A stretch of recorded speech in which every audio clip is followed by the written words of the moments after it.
கொண்டாடி வருகிறோம். இந்தியா ஜனநாயக நாடு என்பதிலிருந்து ஜனநாயக குடியரசு என்ற பெருமையை பெற்ற தினம் இது.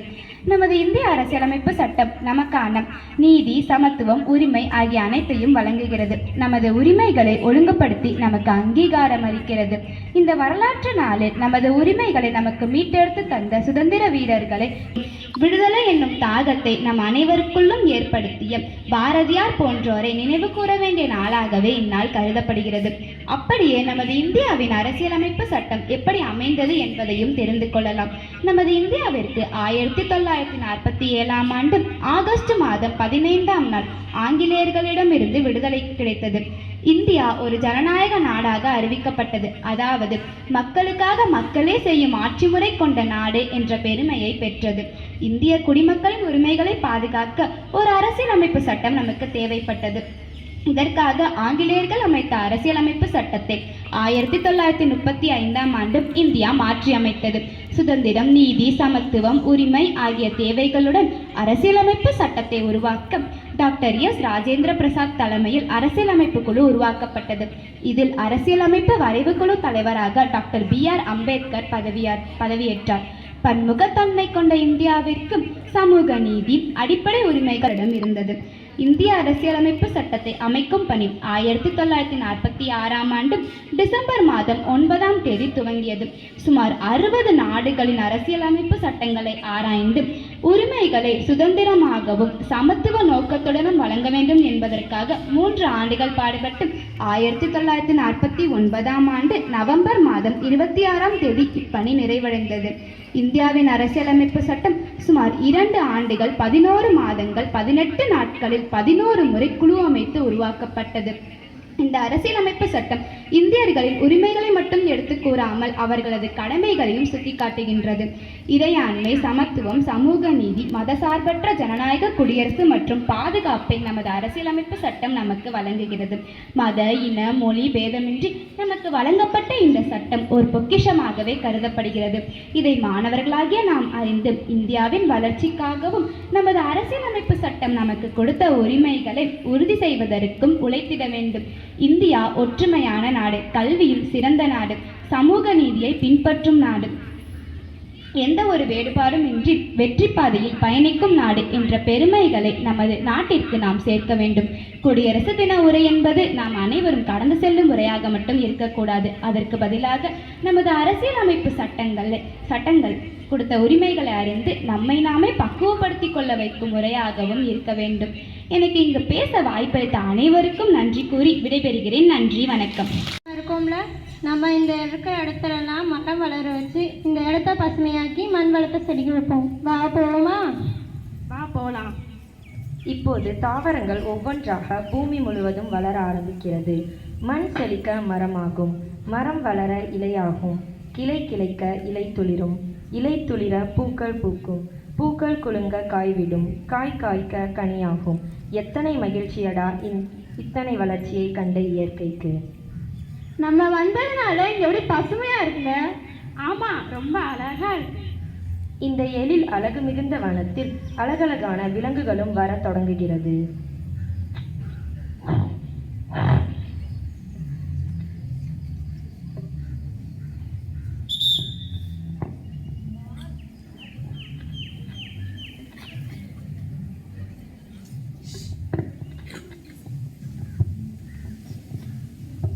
என்னடா இப்படி சோர்ந்து போய் உட்காந்துட்டேன்?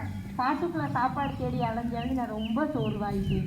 சரி தேடி, உனக்கு சாப்பாடு கிடைக்குதா? எனக்கு சாப்பாடே கிடைக்கல, ரொம்ப பசிக்குது. ஆமாண்டா, எனக்கும் பசிக்குதுடா. கவலைப்படாதீங்க, அதான் நான் இருக்கேன்ல. யாரு?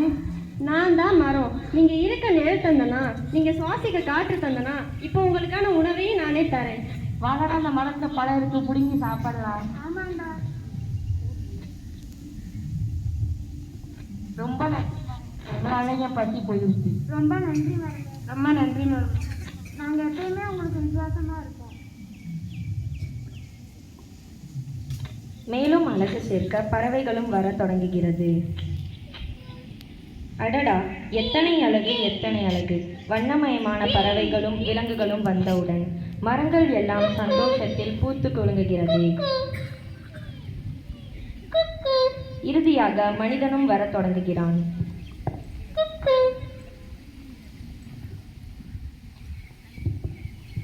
நீங்க பாட அந்த அழகா இருக்குல்ல? ஆமா, ரொம்ப அழகா இருக்கு. இங்க வந்து மன நிம்மதியா இருக்குடா. இங்க இருக்கிற பறவை விலங்கி நம்ம நல்லா பாத்துக்கலாம்டா. சரிடா, நல்லா பாத்துக்கிறோம்டா. டேய், எனக்கு ரொம்ப பசிக்குதுடா. வாடா, இங்க இருந்து ஏதாவது பழம் எடுத்து சாப்பிடுவோம். சரி வாடா போலாம். வா, நம்மளும் போய் சாப்பிடலாம். மனிதன் இயற்கையோடு இயற்கையாய் இணைந்து மகிழ்ச்சியோடு வாழ்கிறான். டேய், எனக்கு ரொம்ப கால் வலிக்குதுடா. வாங்கடா, இந்த போய் ரெஸ்ட் எடுப்போம். வாங்க போலாம். டேய், எனக்கு ரொம்ப மூச்சு முட்டுற மாதிரி இருக்குடா. மூச்சே விட முடியலடா. ஏய், அதெல்லாம் ஒன்றும் இருக்காது. வா, காலைல பார்த்துக்கலாம். டேய், ஒருவேளை நம்ம நைட்டு மரத்துக்கீழே படுத்தனால்தான் உனக்கு மூச்சு விட ரொம்ப கஷ்டமா இருந்திருக்குமோ? அப்படியா தான்டா இருக்கும். சரி வா, நம்ம மரத்தை வெட்டி ஒரு வீடு கட்டி அதில் இருந்துக்கலாம். சரிடா. ஏய், மரத்தை வெட்டுறதா தப்புடா. டேய், உங்களுக்கு வேணா நீங்க போய் மரத்தை வெட்டி வீடு கட்டிக்கோங்கடா. சரி வா, நம்மளும் போய் வெட்டுவோம். தன் சுயநலத்திற்காக இயற்கையை அழித்து வீட்டை கட்டுகிறான்.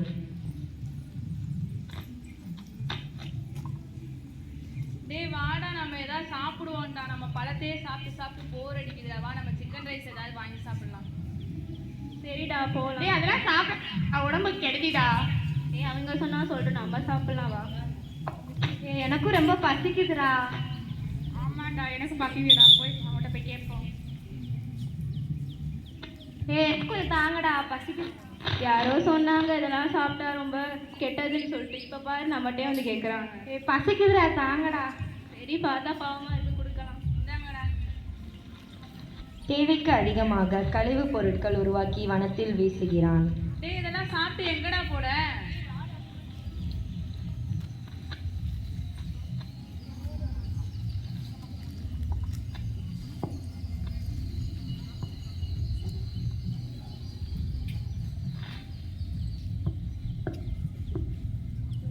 டேய், நம்ம வெளியே போய் வேலை பார்க்கறத நம்ம இங்க இருந்து மரத்தெல்லாம் எடுத்து வெட்டி வித்து காசு வாங்கிடலாம்டா. அதுவும் சரிதான்டா, வா பண்ணலாம். டேய், அப்படிலாம் வெட்ட நான் மறந்தேன். சொன்னா சொல்லுங்க, நாங்கள் வெட்டுவோம். சரி வா, நம்மளும் வெட்டுவோம். அப்புறம் எல்லாத்தையும் அவங்களே வெட்டிடுவாங்க. தன் தேவைக்கு அதிகமாக பணத்திற்காக இயற்கையை பயன்படுத்துகிறான். இதனால் தாவரங்களும் விலங்குகளும் அழிக்கப்படுகிறது. மரங்கள் அழுகின்றன, தன்னை வெட்டுவதை நினைத்து அல்ல, எதிர்கால சந்ததியினரை நினைத்து. டேய், இதை விட விலங்குகளை போட்டால் இன்னும் நம்மளுக்கு காசு நிறைய கிடைக்கும்டா. வா, அதையும் செய்யலாம். சரிடா, வாடா.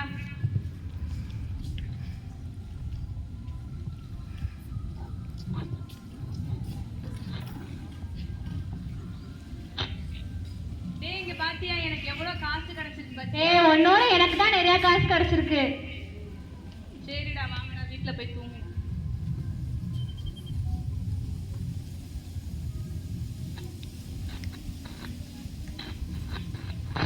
டேய், எனக்கு ரொம்ப மூச்சு விட முடியலடா. கஷ்டமா இருக்குடா. என்னடா கஷ்டமா இருக்குடா.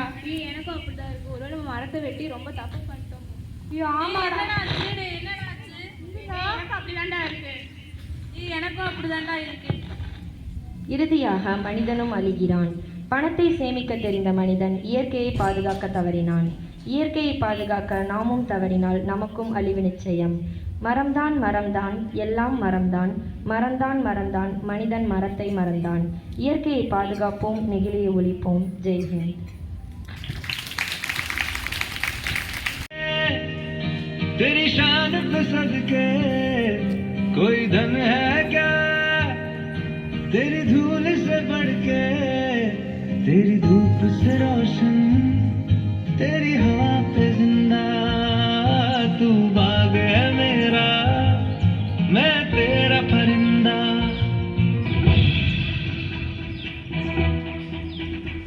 कंधों से मिलते हैं कंधे, कदमों से कदम मिलते हैं, हम चलते हैं जब ऐसे तो दिल दुश्मन के हिलते हैं।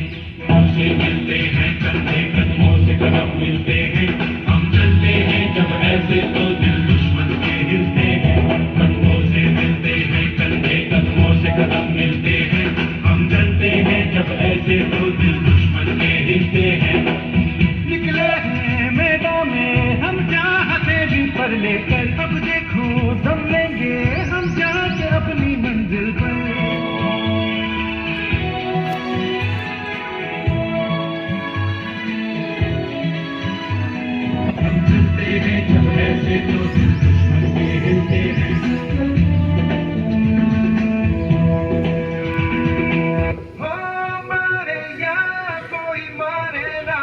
यहाँ अपनी भी थोड़ी अदा थोड़ा अंदाज है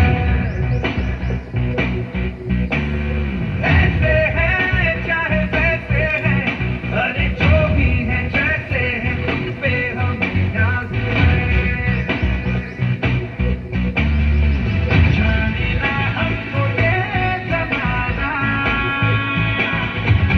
चाहो तो हमको आजमाना यार बात हम जान साथ हम इश्क बात दिल वाले कहते हैं हमको प्यार से यार से यार से कहते हैं हमको प्यार से दिया वाले सुनते दिल के तार से दिया वाले हर चीज छीन ले हार से दिया वाले दुश्मन के छक्के छुड़ा दे उंगली पे सबको नचा दे दुश्मन के छक्के छुड़ा दे हम इंडिया वाले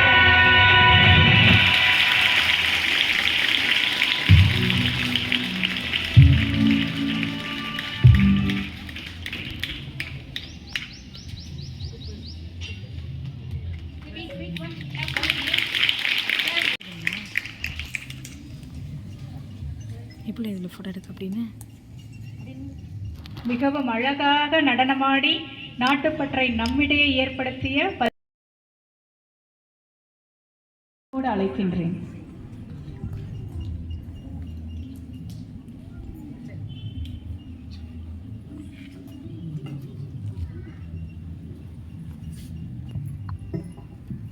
Praise the Lord.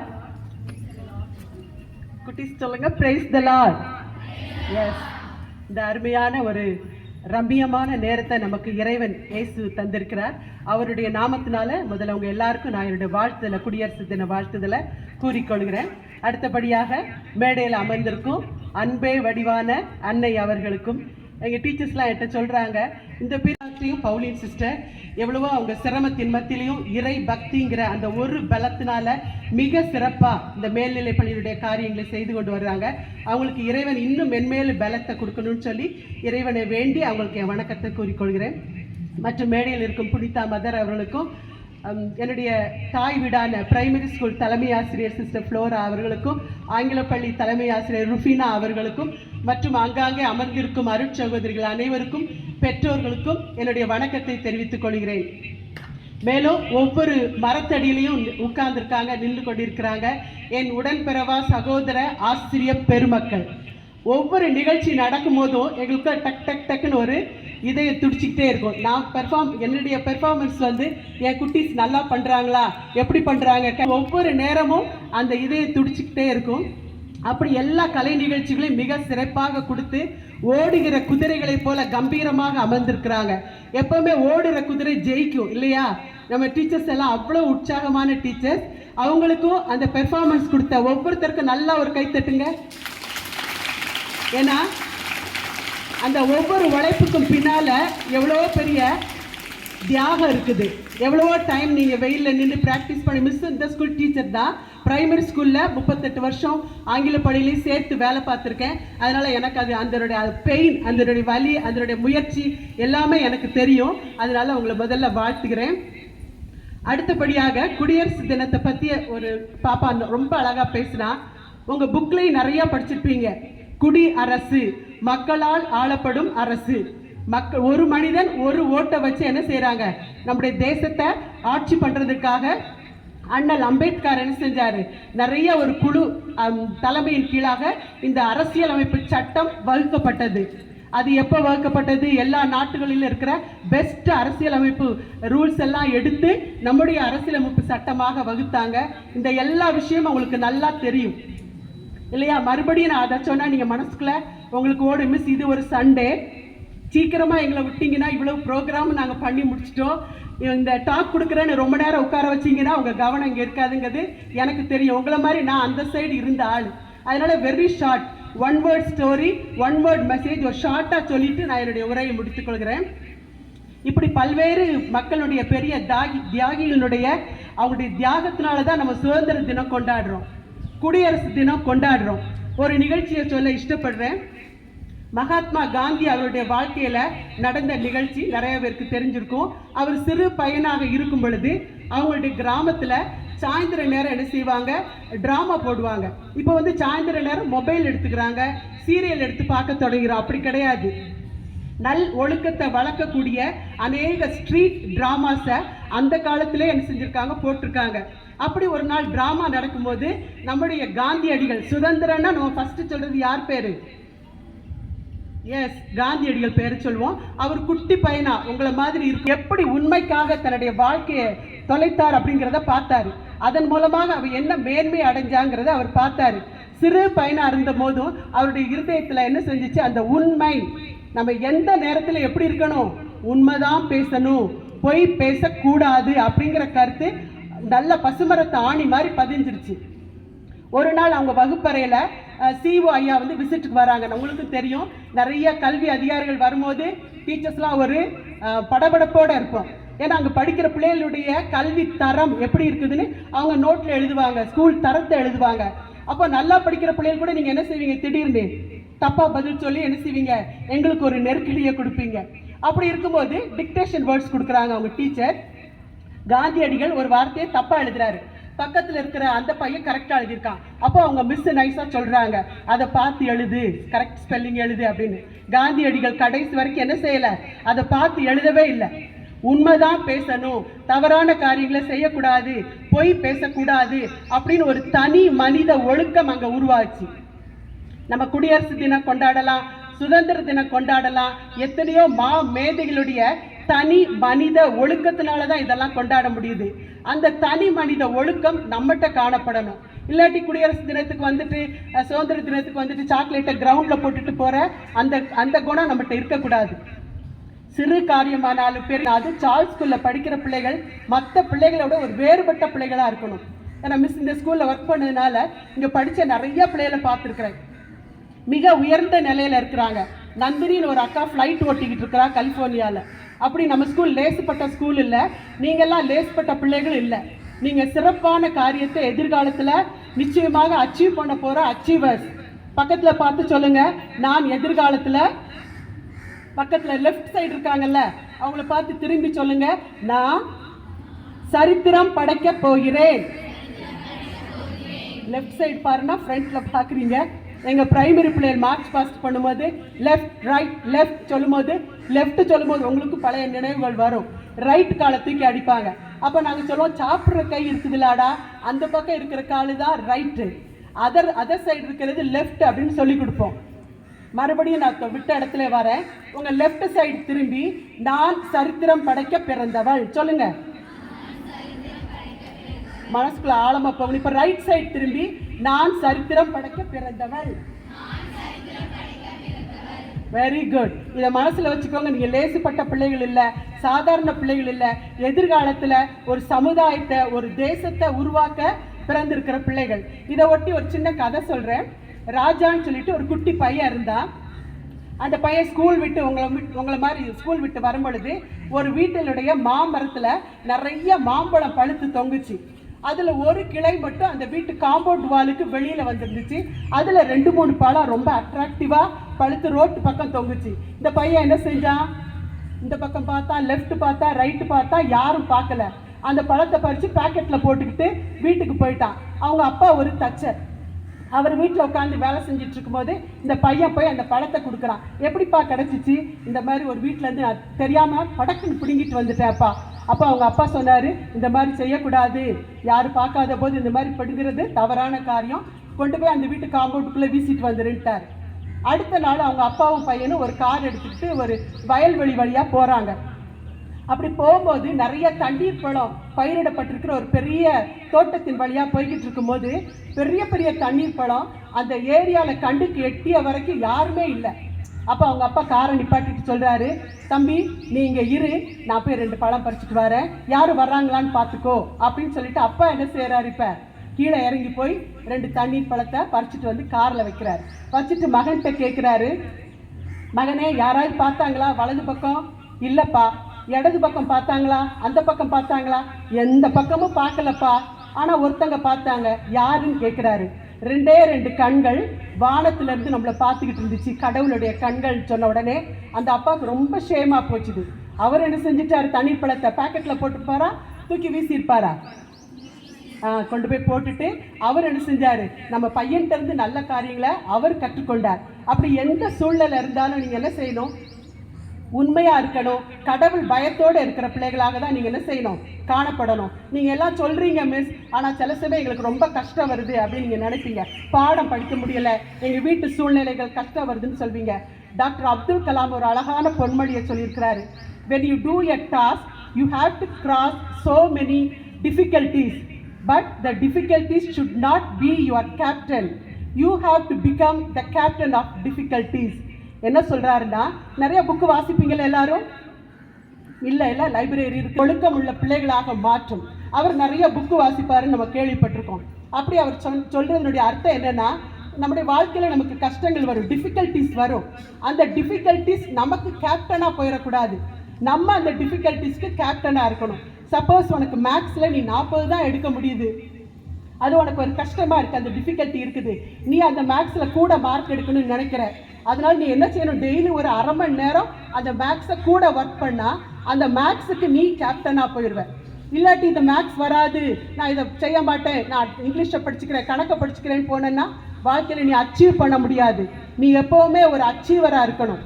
அதனால எந்த ப்ராப்ளம் வந்தாலும் அந்த ப்ராப்ளத்துக்கு நீ எப்படியா இருக்கணும், கேப்டன். சொல்ல எல்லாரும். அந்த எந்த டிஃபிகல்ட்டிஸ் வந்தாலும் அந்த டிஃபிகல்ட்டிஸ்க்கு நீ தலைவனாக இருக்கணும். அந்த டிஃபிகல்ட்டிஸ் உன்னை என்ன செய்யக்கூடாது, அடிமைப்படுத்தக்கூடாது. நிறைய பிள்ளைகள் ரொம்ப கஷ்டப்பட்ட சூழ்நிலையிலேருந்து வர்றீங்க. உங்கள் அப்பா அம்மா அவங்களே நிறைய பேர் எங்கள் ஸ்கூலில் படிச்சிருக்காங்க. அவங்களெல்லாம் நான் நிறைய தடவை பார்த்துருக்கேன். காலையில் வேலைக்கு போகிறவங்க சாயந்தரம் அவ்வளவு களைப்போடு வர்றாங்க. அந்த வேலையும் அந்த கஷ்டமும் யாருக்காக படுறாங்க, உன்னுடைய வாழ்க்கை நல்லா இருக்கணும்னு சொல்லிட்டு. ஆமாவா இல்லையா? ஆமாவா? எஸ். அப்படி கஷ்டப்படுற அப்பா அம்மாவுக்கு நீங்கள் என்ன செய்யணும், நல்ல மதிப்பெண்கள் எடுத்து நல்ல சிறந்த குணமுள்ள பிள்ளைகளாக வாழ்ந்து காட்டணும், அவங்களுக்கு உதவி செய்யணும். Life is made up of small திங்ஸ்னு ஒரு பொன்மொழி உண்டு. சின்ன சின்ன செங்கல்களை வச்சு தான் பெரிய பெரிய கட்டடம் கட்ட முடியும். உன்கிட்ட இப்போ சின்ன சின்ன நல்ல பண்புகள், உண்மை பேசுதல், கடவுள் பயம், எல்லார்ட்டையும் அன்பாக பழகிறது, நல்ல ஒழுக்கம், சின்ன காரியத்தில் கூட உனக்கு ஒரு ஒழுக்கம் இருந்தால் தான் உன்னை அது மேதையாக மாற்றும். இந்த தேசத்துக்கும் உனக்கும் உன் வீட்டுக்கும் என்ன செய்யும், அது உனக்கு நன்மை பயக்கும். அதனால என்ன சின்ன காரியம் செஞ்சாலும் அதை ஒழுங்காக, கிரகமாக, உண்மையாக, கடவுளுக்கு பயந்து செய்கிற பிள்ளைகளா நீங்கள் என்ன செய்யணும், சும்மா வந்தோம் போனோம்னு இருக்கவே கூடாது. You are all different children. இருக்கிறதுலே ரொம்ப விசேஷமான பிள்ளைகள். ஒரு விசேஷமான வாழ்க்கை தான் நீங்கள் வாழணும். மற்றவர்களை போல வாழ்கிற வாழ்க்கை உங்களுக்கு தேவை கிடையாது. அடுத்த பாயிண்ட் மிஸ் என்ன சொல்லணும்னு இஷ்டப்படுறேன்னா, நீங்கள் உங்களுக்கு இருக்கிற வேல்யூஸை, உங்களுடைய பிளெஸ்ஸிங்குடைய வேல்யூஸை நினைவு கூறணும். நிறைய காரியங்கள் நமக்கு இல்லாமல் இருக்கலாம். நிறைய பேர் நம்மளோட உயர்ந்து காணப்படலாம், பணத்தில் உயர்ந்திருக்கலாம், வேறு எந்தெந்த காரியத்திலும் உயர்ந்திருக்கலாம். அப்படி உயர்ந்தவங்களை பார்த்து எந்த நிமிஷமும் நமக்கு இது இல்லை அது இல்லை அப்படின்னு யோசிக்கவே கூடாது. என்ன இருக்குதோ அதில் நீ தன்னிறைவோடு இருக்கணும். ஷேக்ஸ்பியர் எல்லாருக்கும் தெரியும்னு நினைக்கிறேன், ஒரு பெரிய போயட். அவர் என்ன செஞ்சிருக்காரு, சின்ன பிள்ளையா இருக்கும்போது நம்ம செருப்பை போட்டு வந்துடுவோம், அவங்களுக்கு ஷூ ரொம்ப முக்கியம். அவர் ஷூ ரொம்ப பழசாக இருக்கும். அப்போ ஸ்கூலுக்கு போகும்போதுலாம் அழுவாராம், என் ஷூ இப்படி இருக்குது, ஒரு ஷூவை கூட எனக்கு என்ன செய்ய மாட்டேங்கிறாங்க, ப்ரொவைட் பண்ண மாட்டேங்கிறாங்கன்னு அழுவாராம். ஒரு நாள் அவர் ஸ்கூலுக்கு போயிருக்கும்போது அங்கே பார்க்கும்போது ஒரு பையன் உட்காந்துருக்கான். அந்த பையனுக்கு அவனுடைய 2 காலுமே இல்லை. அப்போ அவர் ரொம்ப ஃபீல் பண்ணாராம்.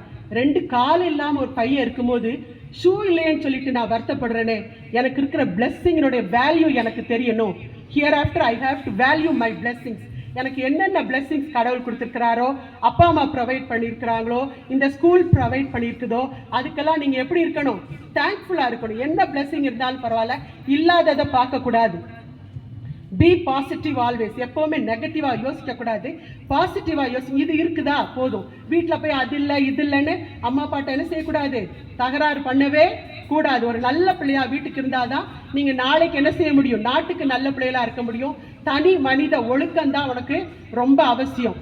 கடைசியாக ஒரே ஒரு குட்டி கதை சொல்கிறேன். எல்லார் கையிலையும் ஒன்று வச்சிருக்கிறீங்களே, அதுக்கு பேர் என்னது, மொபைல். அது நல்ல காரியங்களுக்கு பயன்படுது. ஆனால் இந்த நாட்களில் இளம் சமுதாயத்தினர் அதை தவறான காரியத்துக்கு பயன்படுத்துகிறாங்க.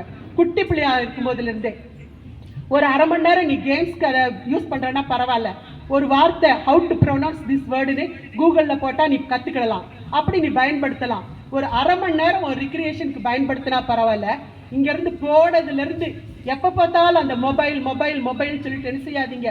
அந்த மொபைலில் உங்கள் நேரத்தை நீங்கள் செலவழிச்சிங்கன்னா அப்புறம் அந்த மொபைலுக்குள்ளேருந்து நீங்கள் வெளியே வர முடியாது. ஒரு சிறு கதை சொல்கிறேன். ஆப்பிரிக்கா நாட்டில் ஜூலுன்னு ஒரு மக்கள் இருந்தாங்க. அவங்க வாழ்கிற இடத்துல நிறைய குரங்கு இருந்துச்சு. அந்த குரங்கு நம்ம வீட்டில் இருக்கிற இந்த ஊரில் இருக்கிற குரங்கு மாதிரி இல்லை, சுருட்டை வால் குரங்கு. அது பேர் என்னது?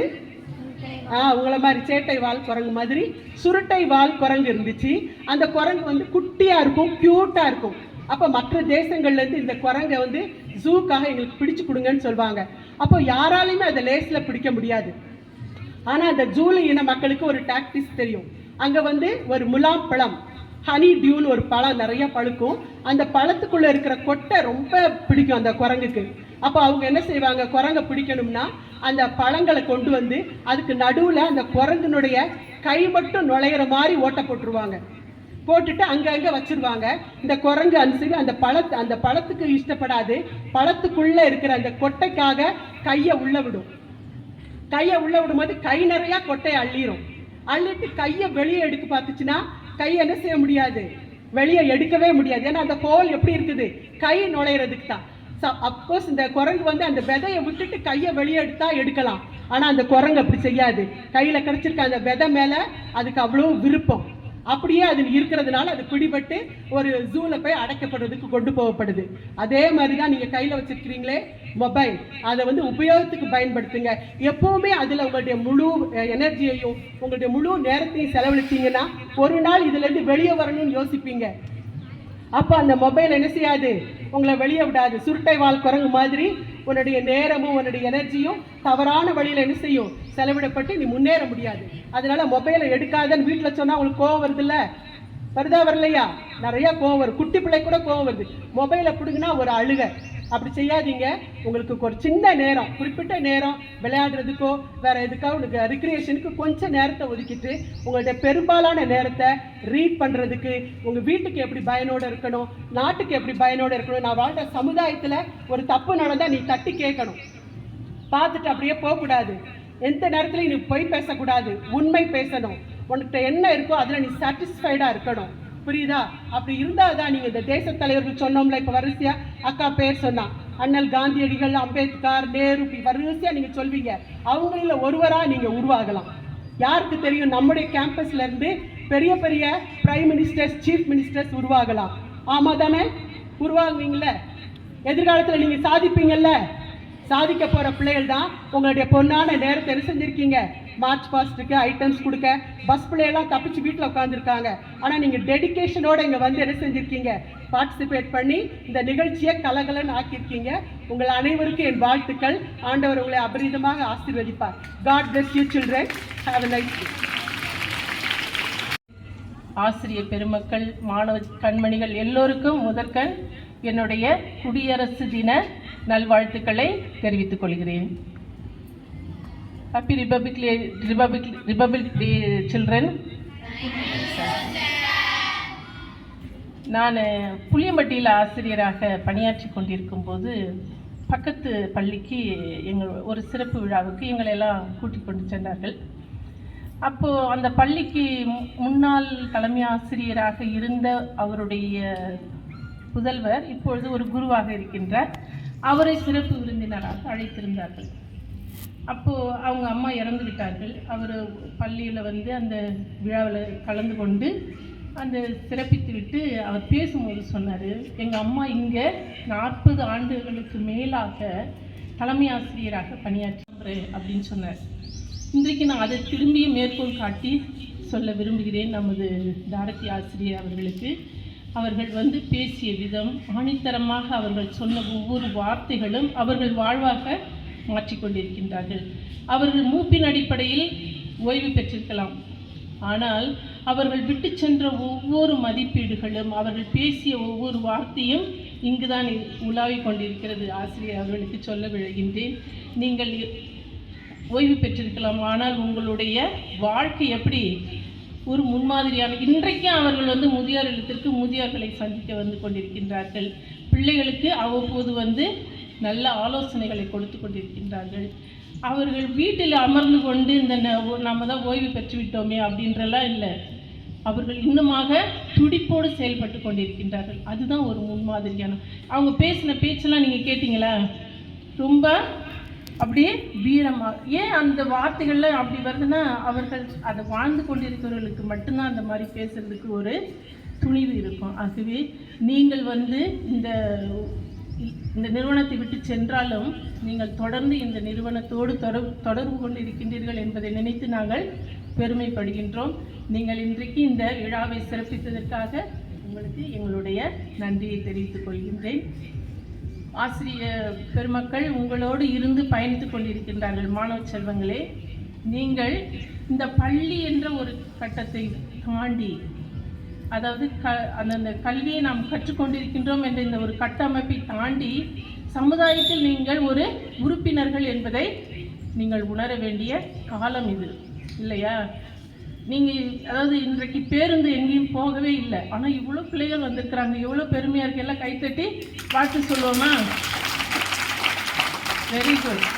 அதாவது இது ஒரு என்ன சொல்கிறது, நீங்கள் என்ன சொல்லுங்க, நாட்டுக்கு பெருமை. அதாவது இந்த நாளை நீங்கள் மெருகூட்டி கொண்டிருக்கின்றீர்கள். நாங்கள் நாட்டு பற்றை வெளிப்படுத்துகிறோம் அப்படின்னு சொல்லி எல்லாரும் வந்து நிறைய பிள்ளைகள் வந்திருக்கீங்க. எல்லாரும் வரவில்லை, நிறைய பிள்ளைகள் வந்திருக்கின்றீர்கள். ரொம்ப பெருமையாக இருக்குது பிள்ளைங்களா உங்களை எல்லாம் பார்ப்பதற்கு. அடுத்ததாக உங்களுக்குள்ளே ஒரு எண்ணம் வரணும். அதாவது நம்ம நாட்டில் நம்ம வரணுமா இல்லையா? நீங்கள் இந்த வளாகத்தை விட்டு, இந்த வளாகம் எப்படி இருக்குது?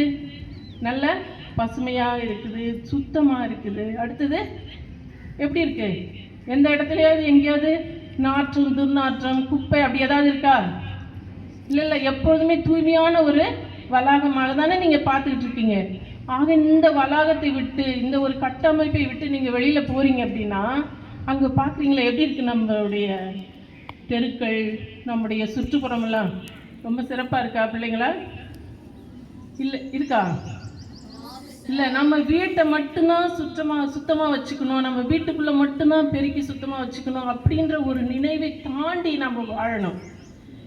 அடுத்தது வேறு எதை பார்க்குறீங்க? நம்முடைய மக்கள் அடிப்படை உரிமையோடு வாழறாங்களா? உரிமைக்காக தான் போராடினாங்க நம்முடைய நாட்டு தியாகிகள். இன்றைக்கெல்லாம் நம்ம இந்த உரிமை காற்றை நம்ம சுவாசித்து கொண்டிருக்கிறோம் அப்படின்னாக்கா அவங்க ஓய்வு நாள், அடுத்தது எனக்கு முடியாது, எனக்கு வீட்டில் பிரச்சனை அப்படின்னு சொல்லி தன்னை மட்டுமே அவங்க நினச்சி இந்த நாட்டுக்காக சுதந்திரத்தை வாங்கி கொடுக்கல. அடுத்தது நாட்டினுடைய அரசியல் அமைப்பு சட்டத்தை அவர்கள் உருவாக்குவதற்காக மாணவி அழகாக பேசினா 60 நாடுகளுடைய அரசியல் சட்டத்தை அவர்கள் கலந்து ஆலோசித்து அதிலிருந்து சிறப்பு அம்சங்களை எல்லாம் எடுத்து ஒரு அரசியல் அமைப்பு சட்டத்தை உருவாக்குவதற்கு எவ்வளோ காலம் எடுத்திருக்கிறார்கள்? 3 ஆண்டுகளுக்கு மேலாக அவர்கள் காலத்தை எடுத்திருக்கிறார்கள். 1947 தான் நமக்கு சுதந்திரம் கிடைச்சிது. 50 தான் அரசியல் அமைப்பு சட்டம் வெளிவருது. அப்போ எத்தனை ஆண்டு காலம் அவர்கள் உழைத்திருக்கிறார்கள். இது எல்லாம் அவர்கள் செஞ்சிருக்கிறாங்கன்னா நாம் என்ன செய்கிறோம் இந்த நாட்டுக்காக? கென்னடி சொன்னார் இல்லையா, அமெரிக்க நாட்டு கென்னடி அதிபர் என்ன சொன்னார்? நாடு எனக்கு என்ன செய்ய வேண்டும் என்று நாம் நினைக்கக்கூடாது, நான் நாட்டிற்காக என்ன செய்ய வேண்டும். நம்மை சுற்றி உள்ள இடங்கள் தூய்மையாக இருக்குதா பாருங்கள், நம்ம வாழற இந்த இடம் எப்படி இருக்குதுன்றது நீங்கள் பார்த்துருக்கிறீங்களா பிள்ளைகளை? தினம் பார்க்குறீங்க தானே? உங்களுக்குள்ளே ஒரு உணர்வு வரணும். அடுத்தது நம்ம வெளியில் போகும்போது பேருந்து நிலையத்திலும் சரி, ரயில்வே நிலையத்திலும் சரி, அடுத்து நம்ம வாழ்கின்ற இடத்துலையும் சரி, மக்கள் என்ன செய்கிறாங்க? வாழ்க்கையை வாழ வேண்டும் என்பதற்காக கையேந்து கொண்டிருக்கிற நிலையில் இருக்கிறாங்க நம்ம மக்கள். நம்முடைய மக்களுடைய வாழ்க்கை நிலை மாற வேண்டும். அடுத்தது நம்மை சுற்றி உள்ள இடம் சுகாதாரத்தோடு சுத்தமாக இருக்க வேண்டும். அடுத்தது நீங்கள் இதே பருவத்தில் இருக்க போகிறீங்களா? இந்த கல்வி நிலையத்தை தாண்டி நீங்கள் அடுத்த நிலைக்கு நீங்கள் செல்ல போகிறீர்களாக. நீங்கள் என்ன செய்யணும்? ஒவ்வொரு நாளும் யோசிக்கணும், என்னால் நான் என்ன செய்ய முடியும் இந்த சமுதாயத்திற்காக, இந்த மக்களுக்காக அப்படின்ற ஒரு உணர்வு உங்களுக்குள்ளே வரணும். அந்த தாகம் வரும். அதுதான் நாட்டுப்பற்று. இன்றைக்கி நிறைய பிள்ளைகள் அழகாக இந்த இயற்கையை எப்படி நம்ம பாதுகாக்கணும், ஒவ்வொரு ப்ரோக்ராம்லையும் நம்ம போட்டுகிட்டே தான் இருக்கோம், இயற்கையை எப்படி பாதுகாக்கணும்னு சொல்லிட்டு. நான் I literally experience every program you have a message for every student how to protect the environment. பார்த்துருக்கீங்கள? இன்றைக்கி பார்த்தீங்களா பிள்ளைங்க என்ன அழகாக நாடகத்தின் மூலமாக அதை வெளிப்படுத்தினாங்க. ஆக நாம் எல்லோருமாக சேர்ந்து இயற்கையை பாதுகாப்பது மட்டுமல்லாமல் சுற்றுப்புறத்தை தூய்மையாக வைத்திருக்கவும், நாட்டு மக்களுக்கு அடிப்படை உரிமைகள் தேவை. அவர்களுக்கு உணவு, உடை, உறைவிடம் என்பது மிக மிக அவசியம். அவங்க யாரோ ஒருத்தவங்க கையேந்திராங்கன்னா அவங்களுக்கு பிச்சை போடுவது மட்டுமல்ல, அவர்கள் ஏன் இவ்வாறு வாழ்ந்து கொண்டிருக்கிறார்கள் என்ற ஒரு உணர்வு நமக்குள்ளே வர வேண்டும். ஆக நாட்டினுடைய மக்கள் அடிப்படை உரிமையோடு வாழ வேண்டும். நாம் கல்வி கற்று வாழ்வாதாரத்தை மற்றவர்களுக்கு கொடுக்க வேண்டும் என்ற ஒரு உணர்வு உங்களில் வர வேண்டும் என்று வாழ்த்துகின்றேன். மீண்டுமாக ஆசிரியை தாரதி அவர்களுக்கும் மற்ற முப்பள்ளி ஆசிரியர் இதை ஏற்பாடு செய்த முப்பள்ளி தலைமை ஆசிரியர் அவர்களுக்கும் என்னுடைய வாழ்த்துக்களையும் ஆசிரியர் பெருமக்களுக்கு என்னுடைய நன்றியும் தெரிவித்துக் கொண்டு இருக்கிறேன் என்னுடைய உரையை. நன்றி.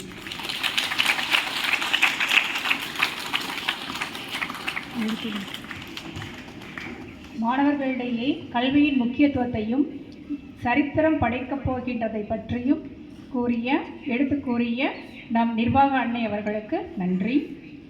நானிலம் போற்றும் நல்லோருக்கு நன்றி சொல்வது நம் கடமை. அந்த வகையில் இன்றைய விழா சிறப்பாக நடந்ததற்கு நன்றி கூற வருகிறார் ஆசிரியை சுகந்தி அவர்கள். நானிலம் போற்றும் நல்லோருக்கு நன்றி சொல்வது நம் கடமை. அந்த வகையில் இன்றைய விழா சிறக்க வழியாக ஒளியாகி, அன்பாகி, அருளாகி, ஆதியும் அந்தமும் ஆகிய எந்நாளும் எமையாளும் எம் இறைவா, ஏற்ற கால சூழ்நிலை அளித்து எங்களை மகிழ்வித்த உமக்கு நன்றியினை உரித்தாக்குகின்றேன். வெள்ளத்தனைய மலர் நீட்டம் மாந்தர்தம் உள்ளத்தனில் உயர்வு என்பது வள்ளுவன் வாக்கு. அவ்வண்ணம் உள்ளத்தினில் தூய்மையும் உண்மையும் உறுதியையும் கொண்டு தம்மிடம் பயின்ற மாணவர்கள் நல்ல முறையில் படித்து உயர்ந்த நிலையை அடைய வேண்டும் என்ற தூய எண்ணம் கொண்டு தாம் பணிபுரிந்த பள்ளி மென்மேலும் வளர்ந்து ஆலமரம் போல் தழைத்து வளர்ந்தோங்க வேண்டும் என்ற நல்ல எண்ணம் கொண்டவர். அந்த உயர்ந்த பண்பிற்காக கடவுளின் ஆசீர்வாதத்தை பெற்ற நம் தொடக்க பள்ளியில் பணிபுரிந்த ஓய்வு பெற்ற ஆசிரியை திருமதி டார்த்தி சந்திரகுமாரி அவர்கள் இவ்விழாவிற்கு வருகை தந்து சிறப்பித்தமைக்கு அவர்களுக்கு எம் நன்றிதனை உரித்தாக்குகின்றேன்.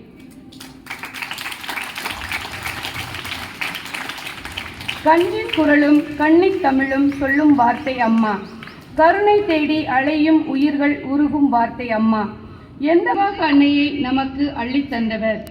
அவர் இவ்விடம் அமர்ந்து நமக்கு ஆசியையும் அறிவுரையையும் வழங்கியமைக்கு கோடான கோடி நன்றியினை தெரிவித்துக் கொள்கின்றேன். அன்பு 3 எழுத்து, அருள் 3 எழுத்து, கடமை 3 எழுத்து, கனிவு 3 எழுத்து. ஆம், அன்பும் அருளும் கலந்து கடமை உணர்வுடன் மாணவ மாணவிகளிடம் கனிவு கொண்டு பாங்குடன் வழிநடத்தி வரும் எம் முற்பள்ளி தலைமை ஆசிரியர்களும் கல்வியியல் கல்லூரி செயலர் மற்றும் முதல்வர்களுக்கும் எம் நன்றியினை தெரிவித்துக் கொள்கின்றேன்.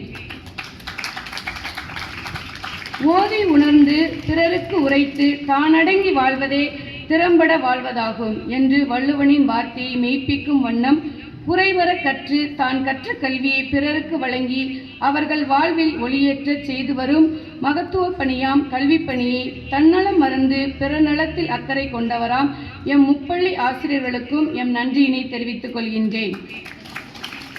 மேலும் தன்னுள் இருக்கும் திறமைகளை வெளிக்கொணர்ந்து நாங்களும் சாதிக்க பிறந்தவர்களே என்பதனை பறைசாற்றி கொண்டிருக்கும் எம் மாணவ மாணவிகள் அனைவருக்கும் எம் நன்றியினை தெரிவித்துக் கொள்கின்றேன். இவ்விழாவினை கலந்து கொள்ள வந்துள்ள பெற்றோர்களுக்கும் எம் நன்றியினை தெரிவித்துக் கொள்கின்றேன்.